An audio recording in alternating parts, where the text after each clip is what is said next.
அவ்வளோதான். என்ன எவ்வளோ ஆட்டியம் பிடிக்கல கூட எல்லாம் எஃப்ஐஆர் போட்டு ரிமாண்ட் பண்ணால் நீங்கள் வெள்ளிக்கிழமை 2 நாள் ஜெயிலில் இருந்தீங்கன்னா பதவி போயிடும். மறுபடியும் சீட்டு வரத்துக்கு 2 வருஷம் ஆகும். மறுபடியும் அந்த வசதியான பஞ்சாயத்து கிடைக்காது. தெரியுமில்ல, கூட அப்படி பெருசாக வாங்கிக்குவாங்கல்ல, வாங்கி க்ளோஸ் பண்ணிடுவானா? நமக்கு தேவை அதுதான். அடுத்த கிராம சபை கூட பஞ்சாயத்தில் கையில் போகக்குள்ள பயப்படுவான்ல, அப்படியே எஃப்ஐஆர் போகணும்னு நீங்கள் ஆசைப்பட்டீங்கன்னா 200 செலவு. எவ்வளோ செலவு?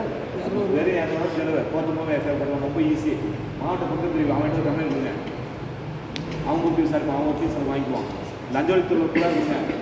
தம்பி பிரபு லஞ்ச ஒழிப்புத்துறை பெருமையாக சொல்லிட்டாரு. அங்கேயும் லஞ்சம் இருக்குங்க, நீங்கள் பெருசு கொடுங்க கூப்பிட்டு விசாரிச்சு அங்கேயும் வாங்கி கொடுக்குவாங்க. இப்போ ஒரே விஷயத்துக்கு 3 நேரம் செலவு பண்ணானா அடுத்த முறை 10 தெருவில் போய் ஒரு 100 பேர்த்து கூப்பிட்டு உட்கார வச்சு கிராம சபையை நடத்துவானா, இல்லை ஒவ்வொரு ஆட்சியும் செலவு பண்ணியிருக்கோம். இந்த வேலையை கூலாக அல்டிக்காமல் ஜாலியாக செய்யணும். ஜாலியாக செய்யணும். எப்போ செய்யணும்? நமக்கு நேரம் கிடைக்கல, குழம்பு பார்த்து கொண்டாடி குடும்பத்தை பார்த்து எப்போ நேரம் கிடைக்குதோ ஒரு 10 நிமிஷம் ஒரு பெட்ரோல் போட்டு ஆன்லைனில் மெயிலெலாம் தட்டி விட்டுட்டு போயிட்டே இருக்கணும். நேரம் கிடைக்கும் போஸ்ட் ஆஃபீஸுக்கு தபால் அனுப்பிட்டு குழம்பு பார்க்கணும். இந்த தபால் யாருக்கு அனுப்புனா ஒருத்தருக்கு மட்டும் அனுப்பி வெடி பண்ணலாம். ஒரு பெட்ரோல் கலெக்டர் போட்டேன், கலெக்டர் பதில் சொல்ல, சிஎம்ஸுக்கு போட்டேன், பதில் இல்லை. நம்ம என்ன தப்பு? ஒரு பெட்ரோல் போட்டினா கீழே மேலே எல்லா தம்பிகளும் அனுப்பிடுங்க. கீழேருந்து மேலே வரைக்கும் எல்லா தம்பிகளும் சாதா தபால் அனுப்புங்க. என்ன தபாலில்? வெறும் 5 ரூபா ஸ்டாம்ப் போட்டு கவர் போஸ்ட் ஆஃபீஸில் விற்குது. 5 ரூபா ஸ்டாம்ப் போட்டு கவர் போஸ்ட் ஆஃபீஸில் விற்குது. மளிகை கவர் கேட்டால் 3 ரூபா 2 ரூபா. அதுக்கு மேலே ஸ்டாம்ப் போட்டு கவர் போஸ்ட் ஆஃபீஸ் மன்ன மோடி மத்திய அரசாங்கம் ஸ்டாம்ப் போட்டு கவர் 5 ரூபாய். ஸ்பீட் போஸ்ட் பண்ணி 70 ரூபா அவ்வளோ தரக்கூடாது. யாருக்கோ ஒருத்தருக்கு மட்டும் உங்கள் திருப்பி ஸ்பீட் போஸ்ட் அனுப்பிட்டு மற்ற எல்லாத்துக்கும் சாதா தபாலில் 5 ரூபா கவர் அனுப்புங்க.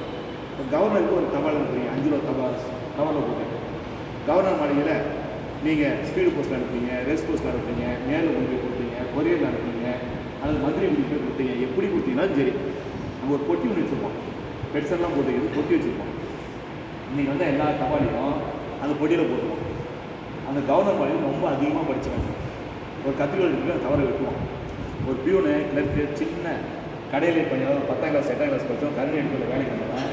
அந்த கவர்னர் மாளிகையில் ஒரு முட்டா பையன், அறிவு ரொம்ப குறைவானவர், கடையில் பண்ணியார், பியூனு ஓய்வாக இருக்கிறவர் இந்த கவரை முதல்ல பிடிப்பார்.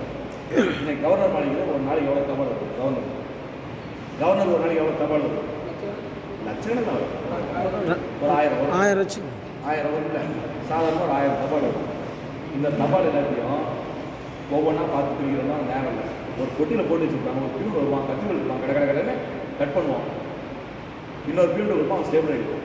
கட் பண்ணி வெளியே பிரித்து வச்சு கொடுப்பான். இன்னொரு ஆள் ஸ்டேபிள் அடிப்பான். இன்னொரு ஆள் என்ன பண்ணுவாங்க? சீல் கொடுப்பான், ரெசிப்ட் சீல். கவர்னர் மாளிகையில் ரெசிப்ட் ஒரு சீலை கொடுப்போம். பக்கத்தில் ஒரு நோட்டு வச்சுருப்பான். இதில் ஒரு குத்து, அதில் ஒரு குத்து, இதில் ஒரு குத்து, அதில் ஒரு குத்து. அவனுக்கு வேலையாக இருந்தான், குத்தம் தான் அவனுக்கு வேலையை. ஒருத்தர் வெட்டுனா ஒருத்தர் பின் எடுத்து அவனுக்கு குத்துனான், டப்பாவில் குத்தாயிடும். இன்னொருத்தர் பிரிப்பான், 3ஆக பிரிப்பான். குப்பையெல்லாம் தனியாக ஒன்று கல்யாணம்